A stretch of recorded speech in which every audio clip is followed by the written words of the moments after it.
What's up, guys? You're watching the back-to-back interview series located at Santa Cruz Recording. My name's Fader, and today I'm sitting down with Bacprop. What's up, bro? How you doing? Doing great. Yeah, so I'm super excited. If you guys don't already know, we got the Subwoods Festival tomorrow. We got 2 different stages. We got a bunch of dancers, lasers, over 10 DJs. It's gonna be absolutely insane. I'm personally super excited for it. Oh yeah, me too. I'm thinking I have so much to do before it starts tomorrow, but that's always how it is. This is the third time I'm doing this, so I'm still very confident it's gonna go well. Third time, got it down. Yep. We're gonna be setting up all day today. It's gonna be fun. Yeah. So let's take it all the way back. So you're originally from France. That's right, yeah. I grew up around Paris, lived there until I was 20.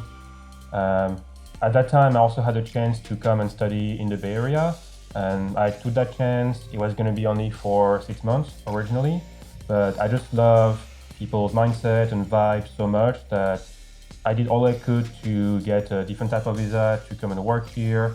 And at first, I was working in tech, doing like software engineering, artificial intelligence research as well, which is like super relevant in today's times. It's more and more in the news.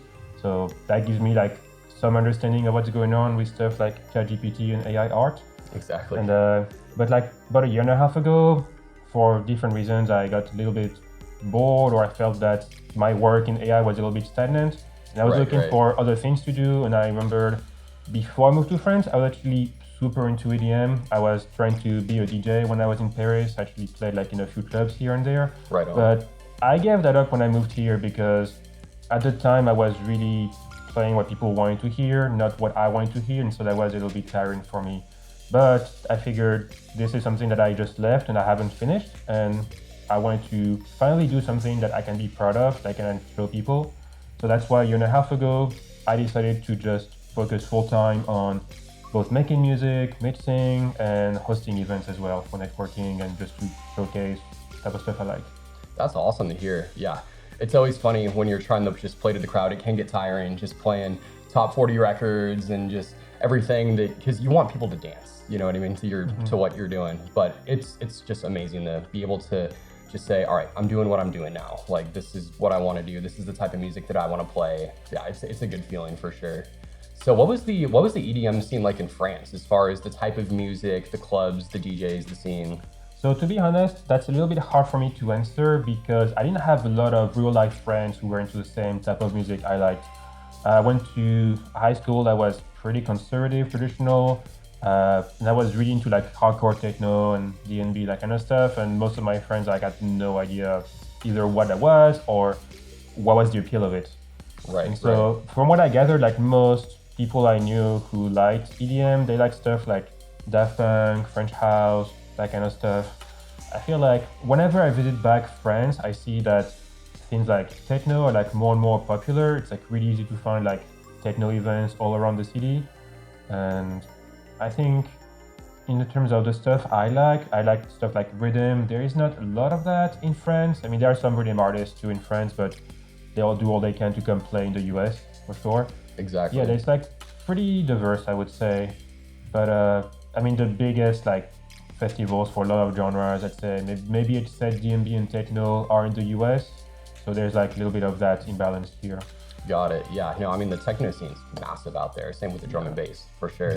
Yeah. So how would you say that, like, once you came to the Bay, like in San Francisco, how did you start networking and finding your way into doing shows? Yeah. So when I first came here, like 10 years ago, I didn't really do a lot of music events or networking. It's like a year and a half ago. Right. Actually, the way I got into that was pretty interesting. So one of my big hobbies before I started doing music here was urban exploration. So sneaking into abandoned tunnels and buildings. And I met a lot of friends that way. And a subset of these friends were also people who wanted to throw raves in these events. So I helped out with like the big one that was in December 2021 in a big abandoned train tunnel south of San Francisco. Yeah, and because we had to like coordinate everything perfectly to avoid police detection, we had like all 400 people coming pretty much at once. And so for my second DJ set ever here, I had like 400 people in the tunnel. It was really, really cool. And that way I got to meet like other people, mostly people from the Blank Slate collective up in San Francisco. Their genre is like a little bit different from mine, but we get along very well. And I was just very happy to find people who are just as motivated as me to just share the music they like in clubs. Wow. Yeah, that's crazy. We got to do one of those tunnel rigs, bro. That's gonna be. I've been If we bugging land them that, we about just it. got to find the right Yeah. spot. That'll be really awesome. I have a few spots ideas. We just have to put in the effort. So we'll keep in touch for that. Definitely. You'll know about definitely. it. That'll be fun. Right on. So let's break down Subwoods a little bit more. So what are some of the artists that are going to be on it? Yeah, so it's a lot of artists that either I know personally or that other artists have recommended to me. So what I try to do with Subwoods is invite artists where I can tell them, you can play whatever you want, and I want people to come back and have discovered some new music, be a little bit surprised by different genres and everything. So we have people playing rhythm, playing a bit of like tech house, techno. We have like an opening stage going to be like just jungle, gabber, just to like set the vibe that you're entering a space where you're going to hear something different. Right. Unless you're like really into a jungle scene, which I think is not going to be the majority of people, so that's going to be interesting.